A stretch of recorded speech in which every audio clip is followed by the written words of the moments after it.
A trained journalist, history expert, and combat photographer in Central America, Cork has 3 decades of treasure hunting experience that began when he was 18. After Captain Kidd's treasure on an island off the west coast of Vietnam, it was an illegal covert operation. It was one of the darkest moments of my life. I was held for 11 months, and 7 of those I was in solitary confinement.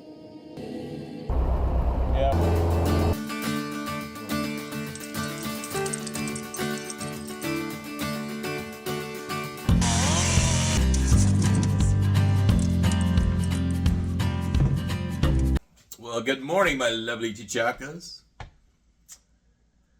So how's all this global warming going for you? I actually had to start the fire this morning because it has been 60 degrees inside the house. It's July. It should have been, by this time right now, it should have been 75 to 80 degrees. It should be even warmer inside. Probably like in the 80s to 90s inside the high tunnels.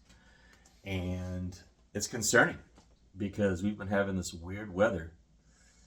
And then we've also got all this confusion that's occurring because of the assassination attempt on former American President Trump. And it's concerning because I think everybody's getting all preoccupied with what's happened politically.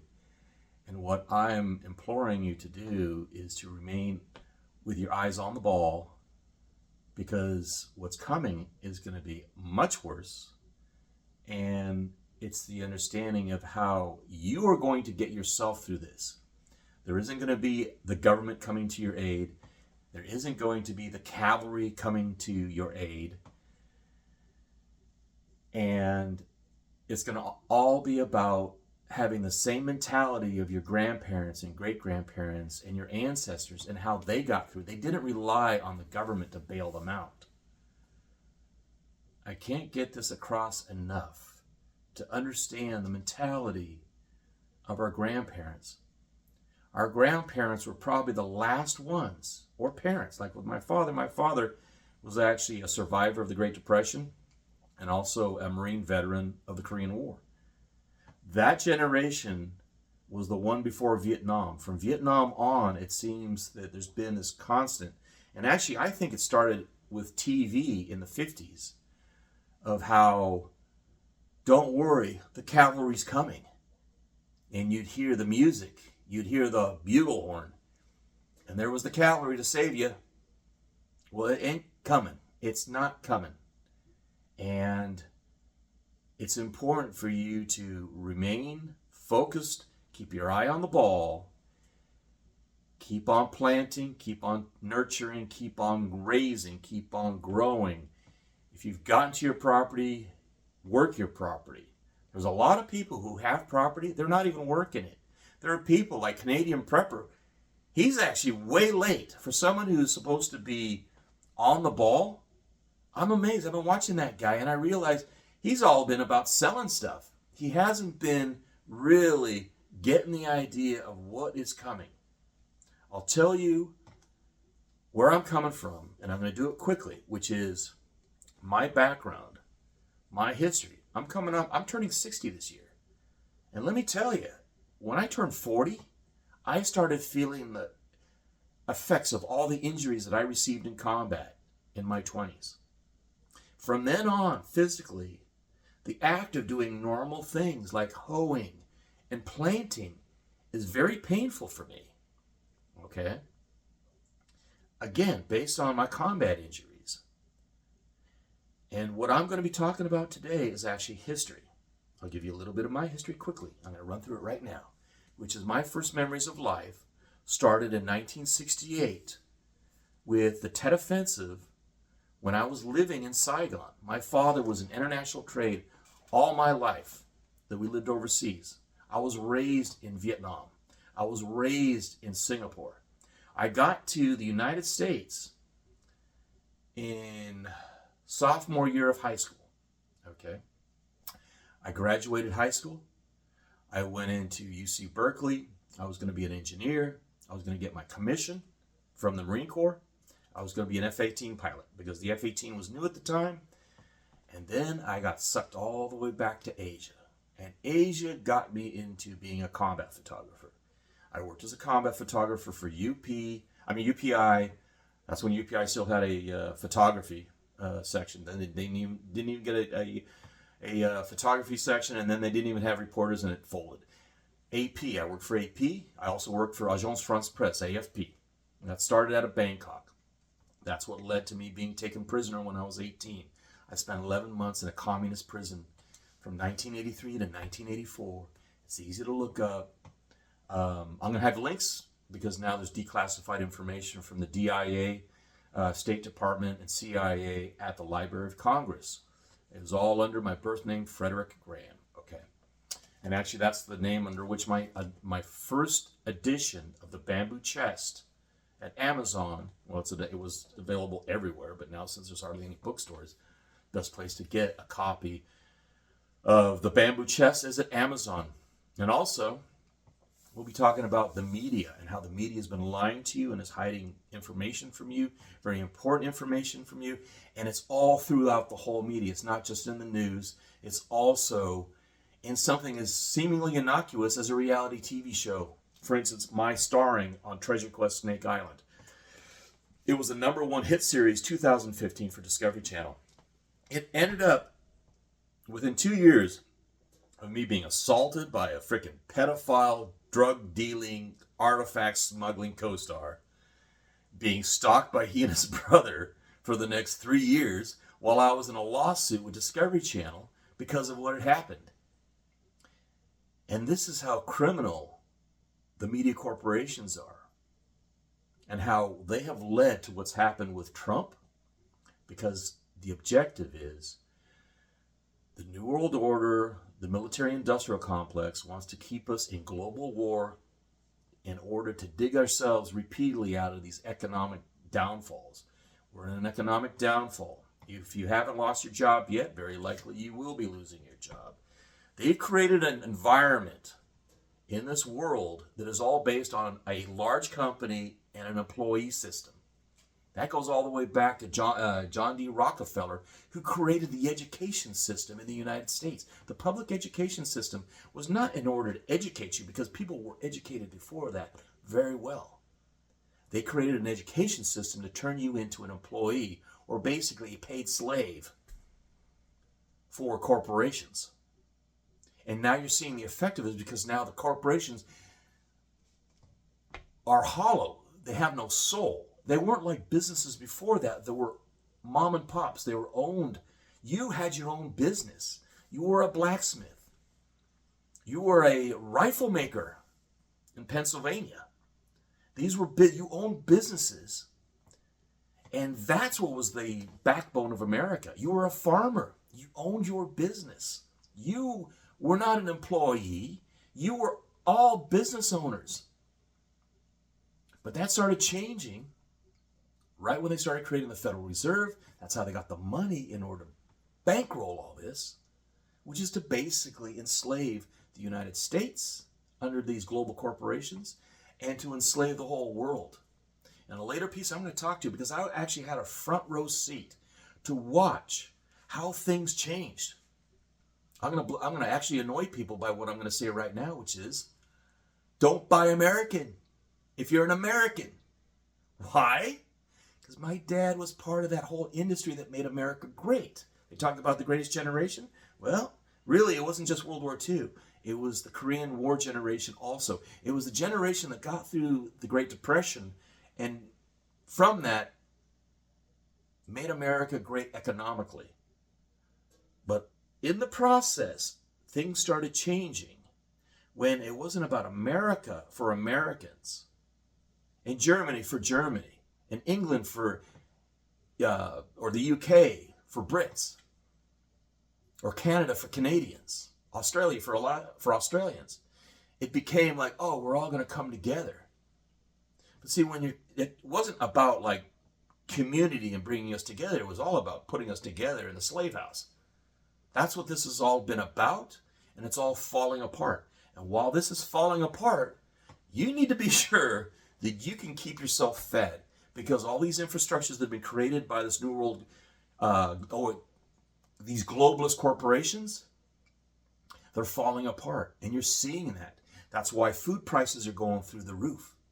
That's why Sean James, I've been watching Sean James, I'm going, dude, you're not going to make it. You've been living off the idea that you're going to hunt and gather. Well, there's one thing you miss about being a hunter and gatherer, Sean, which is that hunters and gatherers were nomads. They had to keep on following the game. You can't do that. You can't do that on your property. I can't do that on my property. That's why you become someone who's a farmer. And guess what?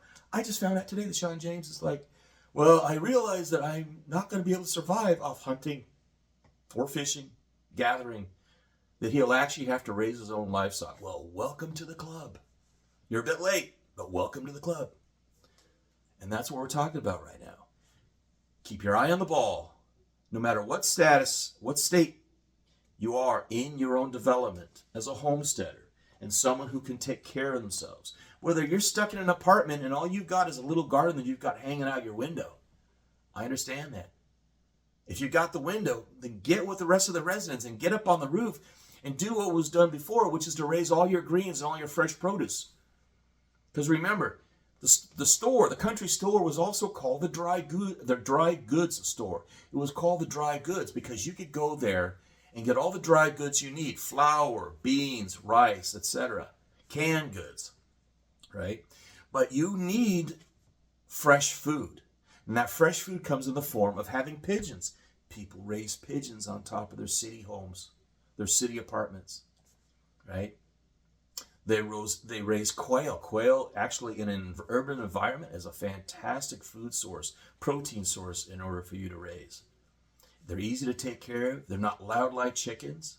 Their eggs are powerful, okay? And the manure that's left from that can actually assist in your gardening. So remember, you don't have to be in the country. I'm in the country, and I'll tell you the quick story on that one. I had a teaching contract for the Korean Army in 2007. I came back from that teaching contract. I was living in Nob Hill, the Nob Hill area of San Francisco, and the local supermarket. This was right about the time that we'd had just a simple, it's laughable now, which is we had a simple 25-cent price increase on fuel. Remember that? And the truckers weren't driving, and so they weren't moving food. And so by not moving food, here, this is Nob Hill, San Francisco, top end, top of the mark. And the local supermarket, the neighborhood supermarket, the shelves were empty. The shelves were empty.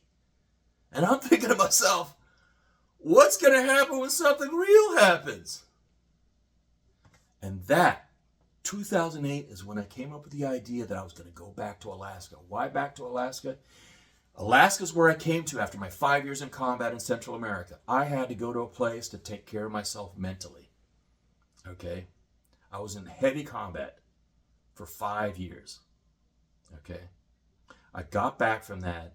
I realized that I had to take care of myself, or I was either going to freaking overdose, drink myself down, or blow my brains out. And I came to Alaska.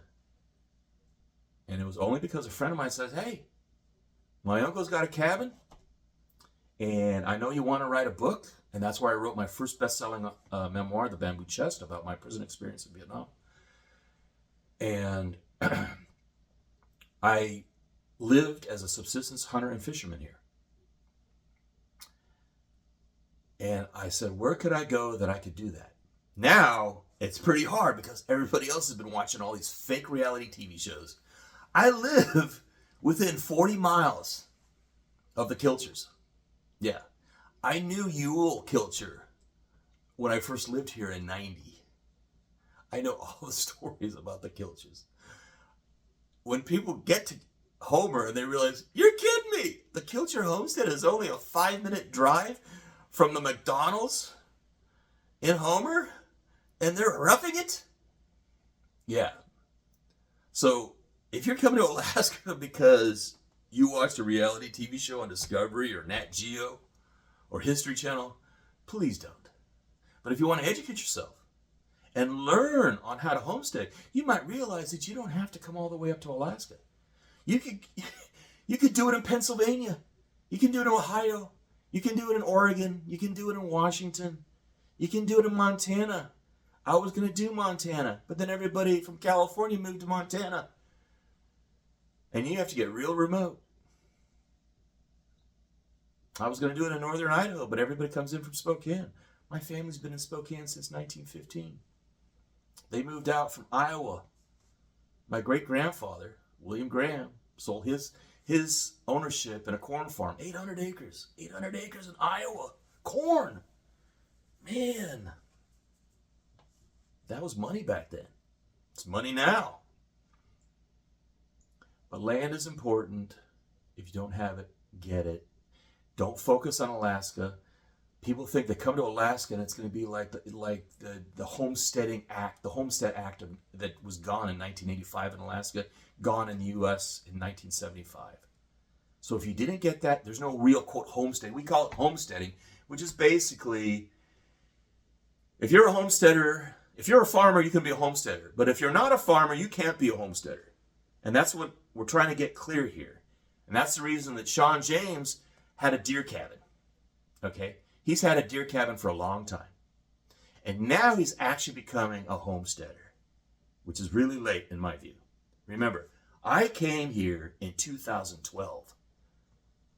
I've been in Alaska for 13 years, getting this all set up for what's happening now.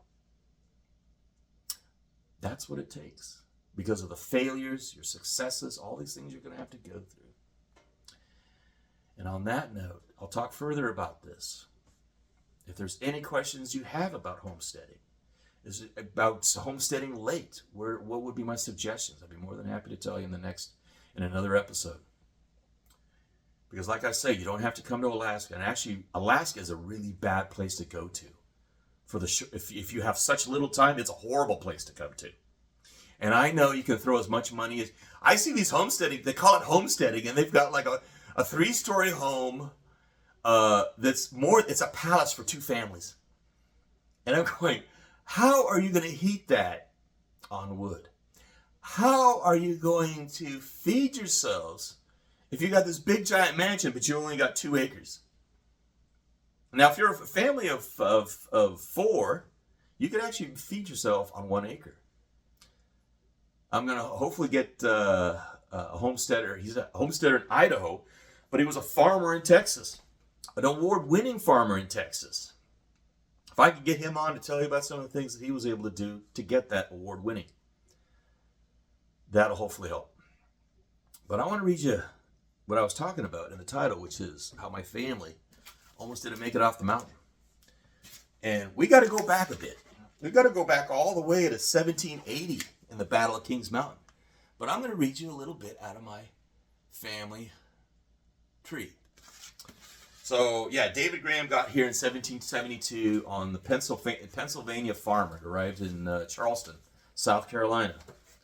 And a few years later, they ended up at the Battle of Kings Mountain. And what I want to talk about is how it turned out after the Battle of Kings Mountain, and actually the winning of America's first Civil War. It was America's first Civil War. For the world, it was a revolutionary war because it started changing attitudes about freedom and what it meant to have God-given rights of freedom that they're sadly trying to take away from us. So I'll do a quick in about towards the end of the war. So the battles of Kings Mountain and Cowpens were the most dramatic and important of the war in South Carolina. But probably Cornwallis did not realize their significance, and as he continued to fight his way toward Virginia, what these battles did was to give new heart to the unconquered patriots. Remember, the colonials had been fighting a war for 5 years before that, and it wasn't until the Battle of Kings Mountain that was a true turning point. And why is it not considered? It's not reported as a turning point. And here's another thing about how government doesn't want people to be free. Understand freedom. That true freedom is a country is defined by its people, not by its government, not by its politics. It's defined by its citizens. And the Battle of Kings Mountain is a perfect example of that because it was a war. It was a battle that was fought in the war. All were citizens. and it was militia.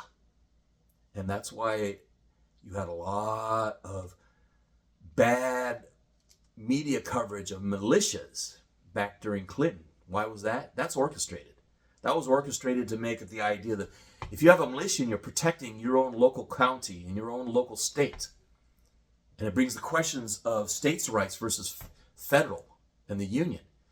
We're at a point right now, we're having big questions about whether the United States is going to stay united and whether states are going to break off. Like, is California and Oregon and Washington going to break off as another republic? Is Alaska going to become another republic? Is Texas going to be another republic again? And sign up with the South and be separate? Because states by themselves, Texas could, Alaska could definitely, because we have the resources. Texas could, but if they join up with Alabama, Mississippi, Georgia, Florida, they could easily. And that's what's going on through the minds of people, because if the federal government is coming on as big brother and totally ignoring the U.S. Constitution that gives it the power, the federal government is allowed to do things under the U.S. Constitution. But it's allowed. It doesn't have automatic power to do things. It's the American people who give it the power. And what we've forgotten is that we are supposed to be telling the federal government what to do. And now it's become a situation where the federal government is telling us what to do. And they don't want to lose that power. And that is why they tried to take out Trump. And why the media, again, is owned by the corporations. Just about every politician right now in D.C. is owned by the corporations. I mean, what a difference. That I fought under Reagan, and I fought for Reagan, which I consider the last constitutional president we've had in the United States, a true constitutional president. To the point where we are right now, where we're trying to actually just regain what we've lost over the last 60, 70 years. We're so far away from what the Constitution defines. It's amazing. And it's amazing, but not so hard to recognize and understand because of how the education system has changed so much. And if you're like me, 59, and you went through the school system, and you also had the opportunity to ask your father and your grandfather about what their school system was like and what they were taught. And then you listen to what those who are in the Gen X and in the Gen Z were taught in the public school system. It's mind-blowing. You know, when things change from civics to social studies, I was right there at that moment. And I got social studies. And it was like, oh, so we're all going to be a bunch of socialists instead of Americans, and understanding what we have as rights under the U.S. Constitution, and actually the rights that we have under our state constitutions. And that's very important. And it's very important for you to actually pick up a book and read up. So I'm going to read on further about what happened after Cornwallis' surrender at Yorktown. And this is going to be the importance of what I'll be talking about in the future. And hopefully you'll like and subscribe and share right now, because I'll be talking about how to defend your homestead. I'll be talking about how to defend yourself. I think I learned a little bit in about 5 years of combat on how to defend yourself. So let's talk about Cornwallis. So after Cornwallis' surrender at Yorktown, the war was over almost everywhere but in South Carolina. Since 1779, both sides had been killing prisoners with no pretense. Remember, they were killing prisoners. Colonials killing Tories, and Tories killing Whigs. And now, fresh atrocities broke out as patriots retaliated against Tories. Again, neighbors murdered neighbors, women as well as men. Tories were caught and tortured, then killed. Homes were plundered, then burned. In April 1784, 12 prominent Tories who had formerly fled to the safety of Charleston returned to their homes on Fishing Creek in present Chester County. That's where my family first landed and got land. Yeah, how do you like that? 5 pounds for 100 acres granted from the king. Not bad for a group of Scots who came from Ulster because that's the Scots-Irish they talk about that made the South in the start. The Whigs there gave them 20 days to leave. They remained. Soon after, 8 of them were killed. The 4 who were spared were allowed to carry the news to the other Tories. On the 7th of November, 1784, a judge at 96 pardoned one of the most villainous of the Tories who had been brought to trial. Relatives of the people whom the man had killed waited until the judge left, then fell upon the Tory and hanged him. One Tory who escaped was Colonel Phillips, who had dragged Archibald McClurkin from his sickbed and hanged him. So previously, during the actual fighting of the war, this Tory had pulled this colonial. He was dying of smallpox, and McClurkin actually had him pulled out of his bed and had him hanged. So now you're getting all the retaliations, the retributions. Phillips returned to Ulster, where one of the McClurkin brothers stalked him and shot him. But these examples are only a few among thousands. Several voices were raised on behalf of moderation, notably that of Christopher Gadsden. But it seemed that the fury had to spend itself out. So that's what's going to happen. We're going to civil war, and people are afraid of it, and they should be. It's not a happy thing. I can tell you, I've been through 2 solid ones. I saw the victory in Central America. I saw the depravity of what war is as a child, and I saw the effects of it when I was in the hospital for, of all things, tonsillitis, and then seeing the Vietnamese wounded in that army hospital. I wrote about that in the book. If you want to go read it, it's a good book. I'll have a link down at the below. For the bamboo chest, straight over to Amazon, or just go over to Amazon or come to my store. It's in there. The bamboo chest. Pick up also my reality TV whistleblower book. It's there too. Oh, and another one you might want. It's free. This one's free. It's called Make Them Pay. I wrote it when I was on my way to the Baltics to do a consulting gig for the Lithuanian and the Polish military. Yeah. So, interesting things are happening. There's nothing new in history.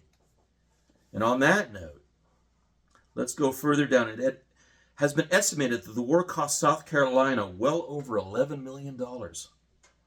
Only Massachusetts, with 3 times South Carolina's white population, paid more, and that by only some 40,000, the cost in lives and suffering can never be calculated.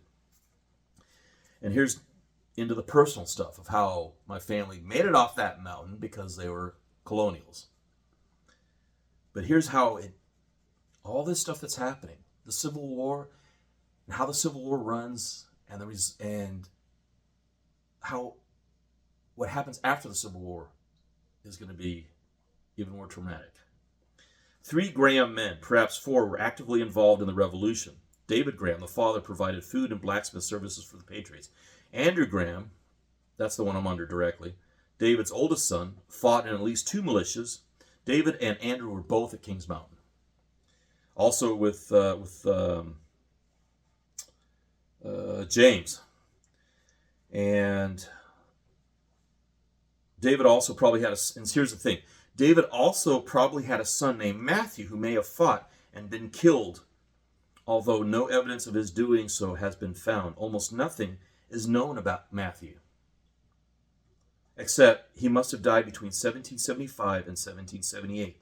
And given the events of the time, it seems possible he was killed by some Tory. And that's the thing. So you have family members against the family members of other families. This is what we're being set up for. And the reason it happens is the same reason it happened back in 1776. It revolves around economies and how these economies are being played.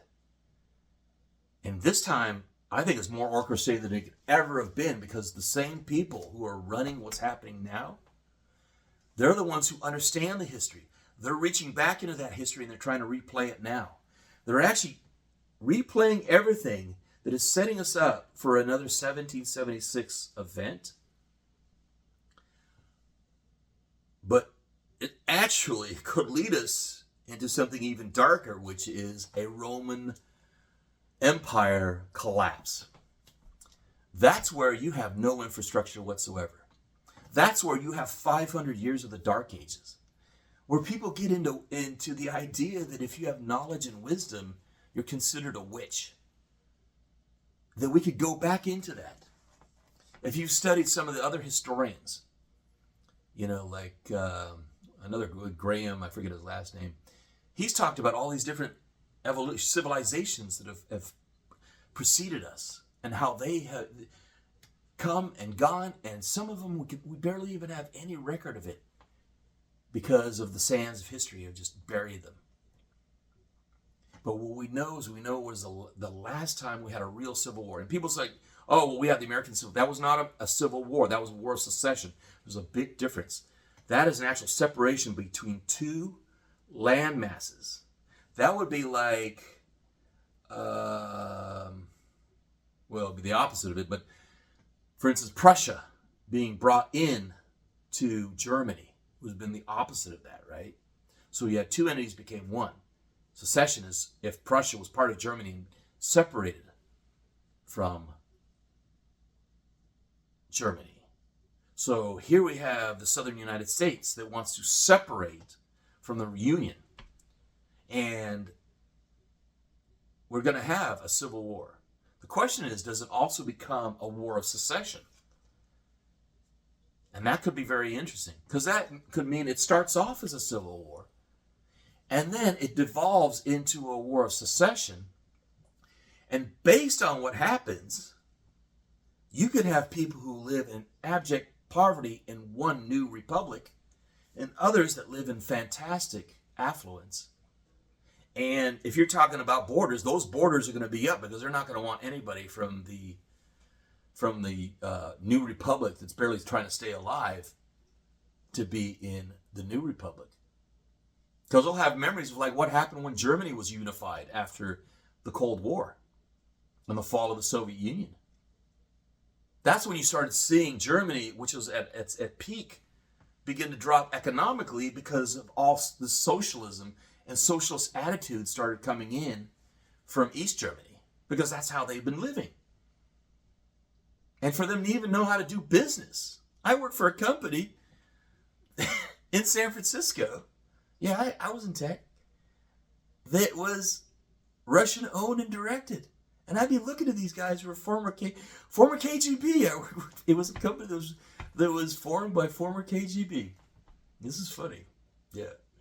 And I'm looking at them, and it's just like, they could be so incredibly intelligent on one level, but then anything that Americans could do really easily, they couldn't even comprehend it, because it had been wiped out after generation of the things that were done under Lenin and under Stalin. So think about it, because that's actually where we are right now. People are bringing questions about what happened in the Trump assassination. Was it actually a deep state assassination attempt and it was all coordinated? Or was it just ineptitude because of DEI having gone into the Secret Service, so that the quality of people, of agents that you have in the Secret Service is just horrible. I'm not even going to go down that rabbit hole. There's tons of other shows on it. What I'm trying to get you set up for is the idea this is real. It's coming. I saw this in 2007, 2008. I put full-on action in 2012. I'm here where I am right now, that I can honestly tell you, if the rest of the world just disappeared right now, we'd be fine. I want to make sure that you can say the same. Like, subscribe, and share. Get this across to your friends. Time is short, and you got a lot to do. I've got a lot to do. We've all got a lot to do. It never ends. But the key is whether you're doing the right fight and you're doing the right things, or you're just being distracted about people telling you, oh, don't worry about it. Or other ones, oh my God, what are they doing here? I mean, oh, it's assassinated.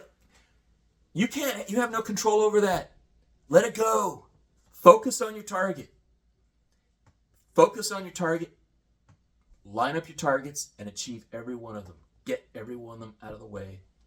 Keep on doing it. Keep on prepping. Keep on farming. Get educated and educate yourself. If you don't know something, go learn. I'm amazed at how many people are not predisposed to ask questions. Ask a question. Nobody knows everything. I don't know everything.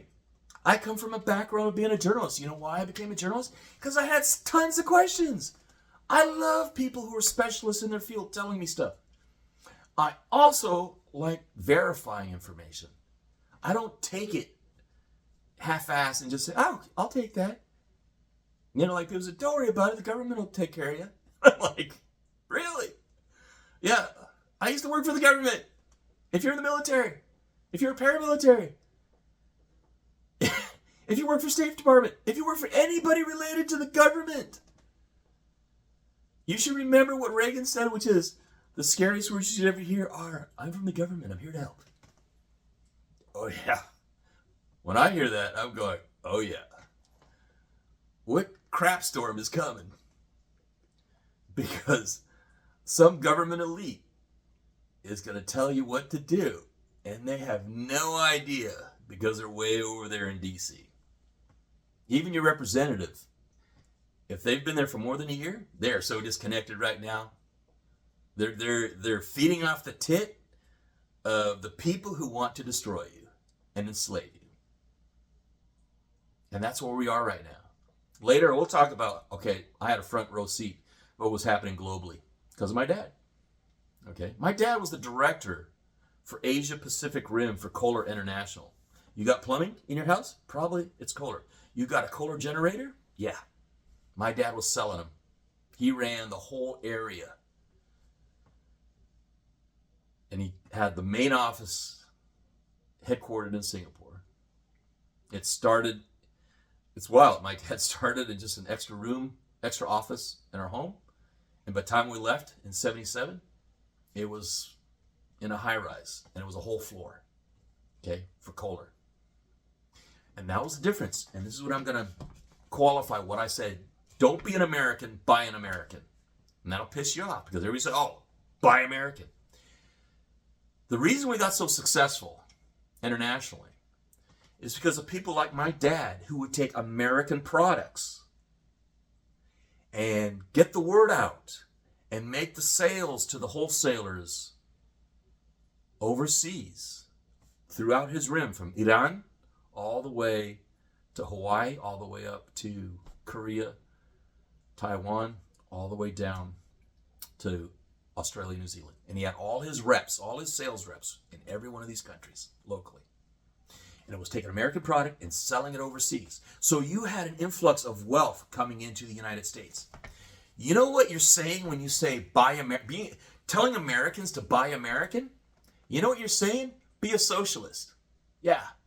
Because we're not strong enough. And people don't really care about our products because we've let our quality of our products go to crap because we have them built in China. They should be built in the United States. And then we should have our operators, our tip of the spears, out there selling, so that wealth of them buying our product comes to the United States. When you're an American buying an American, you're a socialist supporting within the United States. That's called a self-licking ice cream cone. You know what the other self-licking ice cream cone is? It's the MIC, the Military Industrial Complex. And I hate the Military Industrial Complex. In a later episode, we'll talk about why nobody who was part of the MIC ever wanted anybody to find out that we actually had a victory in Central America. Why? Because Central America was fought without the aid of the MIC. Vietnam was created by the MIC so they could make money and kill our alpha males. GWAT was created so they could make money and kill our alpha males.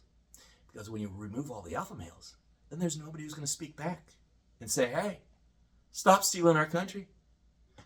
Stop turning us into a globalist union so that you have a much broader control of the world, which is what you're all about. That's what these people are all about, power. They got money. They don't care about money. They just throw money all over the place. But they love power because that's the only thing that turns them on. You got to work for power, and they're working it, but they're also scared. And that's why they've gotten to the point of trying to assassinate Trump. And you know what? I was just listening to Alex Jones this morning. It is freaking wild. That guy was such a nut job 10 years ago. That's what I thought. But isn't it wild that just about every conspiracy that he came up with is turning out to be true? So, hey, I guess he had some inside info. And he says that they're going to do another attempt on him. Yeah. If they're willing to do it once and they didn't get him, they've got to take him out. Because he is actually the type of person, the type of American that they cannot afford to have. A free-thinking American who remembers what America used to be all about. And I'm here to remind you, too, what America used to be all about. And I will also tell you, since I was raised overseas, and I know all the different cultures through all my travels that I was actually, not just pop in and leave, but actually live there. And that's the thing. You can't be a journalist and pop in. And when I was in Central America, when I was in Southeast Asia, as an adult, and a reporter, as a journalist, as a photographer, you'd have these guys pop in from New York and like, hey, so give us a story. And so you had your field producer who's local, giving you the information so that this talking head can get it out to the rest of the world, but has no idea about what's happening. You can only truly understand a culture by being there and living there. Okay? And that's the same for the United States. And if you're prevented from actually understanding your own country because they don't give you the full information. They don't require you to really understand the U.S. Constitution and what it means. They don't require you to read the history. That's why I'm reading this history to you. This is just my personal family history. I bet you if you're 5th, 6th generation, I'm 7th generation American on the Graham side. I'm actually, 9th generation on the Mayflower, under the Fuller line. Yeah, Edward and Samuel, that line. So it goes back on that side. But I'm also Hispanic. My mother's from Ecuador. Yeah. It's funny, I tell people they're Ecuador, and what do they focus on? That, oh, you're Ecuadorian. I'm going, yeah, but I also have a line on my dad's side that goes a little bit further back than that. So look at your family histories. You might be interested to find out what's really there. And that's what they don't want you to know. Why do you think they've been destroying all our history? They did the same thing in Russia. They did the same damn thing. And I'll talk further with this about, and the reason this is so important for you to understand is because you're going to have to survive on your land. Your land is important to you because of your rich personal family history that is there. Even if you're new to this country, you have roots in this country. As a citizen, if you're a citizen of these United States, even if you're a first-time citizen, it's important for you to truly understand what that means. And it truly is important for us to understand what a melting pot means, which we haven't had any information about that in years. They used to talk about that all the time when I was a kid, and that's why there's been this shift where it's like, oh no, you're a hyphenated American. I wasn't a hyphenated American. I'm an American.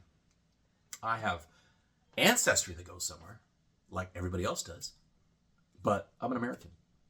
And if you're German, I respect the idea that you're German. Si vous êtes français, I respect that you're French. Because you should respect who you are from your nation because of the land upon which you walk and the land upon which you will feed yourself. Remember where you are. Don't be a globalist, because globalism is designed to not give you a specificity in where you are. And specificity is very important because what works for me here in Alaska does not work for you in Florida. You're dealing with different weather. You're dealing with different soil. You're dealing with different types of livestock, poultry. I've got chickens up here that are freaking amazing. But they're specifically designed for this type of climate. A lot of them are German. Bielefelders.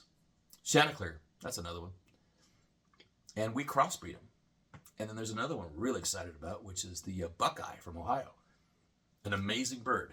Big, double purpose. And that's the thing you should be looking at. If you're getting chickens, get dual purpose chickens.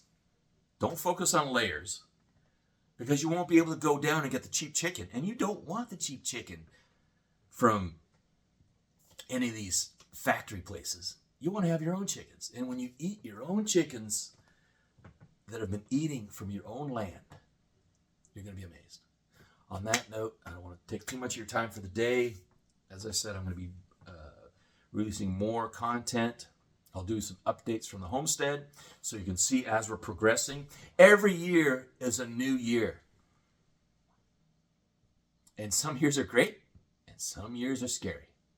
And I can tell you right now, this is a scary year for us. I'm looking out. As I said, it's cold, it's dreary, it's overcast. And even with a high tunnel, even with a greenhouse, you might have the temperature up, but plants need sun. And if you're not getting that sun, you might want to go and ask Bill Gates why he's doing this geoengineering. Oh, and we'll be talking about that one because I was floored. I saw an interview with Dr. David Keith. That's the mastermind. I call him Dr. Evil. Because that guy is actually creating acid rain. Isn't that crazy? Oh, God. This world is just getting wild. So, laugh. That's what we learn in combat. You get to laugh at a lot of things that people would think you couldn't even laugh about them. And you'll have to cry about some things too. But you need to keep focused on the ball. Keep going forward. Do not retreat. Do not retreat. If you retreat, you give your back to the enemy. You give your back to the enemy and you're an easy kill. So good luck. Hasta el otro lado. We'll see you on the other side. Stay safe.